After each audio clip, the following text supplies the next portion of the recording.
அஸ்ஸலாமு அலைக்கும். இன்றைக்கி காலையிலேருந்து ஹரிபரியான நிறைய ஒர்க்ஸ் தான் இருந்துச்சு. அதெல்லாம் பண்ணி முடிச்ச அப்புறம் தான் இந்த சின்ன சின்ன ஒர்க்ஸ்லாம் பண்ண ஸ்டார்ட் பண்ணேன். எல்லாமே க்ளீனிங் ஒர்க்ஸ் தான் இருந்துச்சு. ஸோ அதை தாண்டி எதுவும் அவ்வளோவா இல்லை. ஸோ அது வரைக்கும் நம்ம ஏதாச்சும் பண்ணலான்ட்டு தான் எடுத்து கொஞ்ச நேரம் ஓதிட்டுருந்தேன். எனக்கு அவசரமாக ஓதுறதெல்லாம் சுத்தமாக பிடிக்காது. ஸோ எனக்கு ரிலாக்ஸிங்காக பொறுமையாக ஓதுனா தான் எனக்கு கொஞ்சம் ரிலாக்ஸ் ஆன மாதிரி இருக்கும். ஸோ அதனால நானும் பொறுமையாக ஒரு 1 hour கிட்ட ஓதிட்டேன்.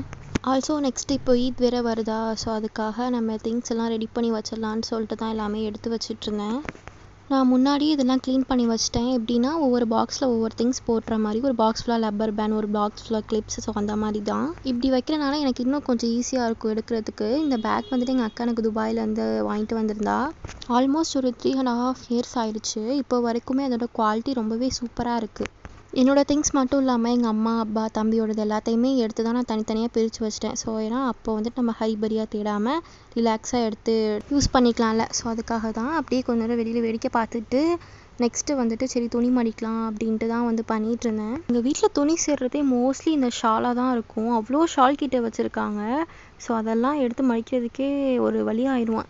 இதெல்லாம் எதுவுமே நான் வாங்கினது கிடையாது. மோஸ்ட்லி ஷால் செலெக்ஷன்லாம் எங்கள் அம்மா தான் எனக்கு பண்ணி வாங்கிட்டு வருவாங்க. அது முடித்தோடனே லைட்லாம் ஆஃப் பண்ணிவிட்டு இந்த vlog நான் முடிச்சுக்கிறேன். Follow for more.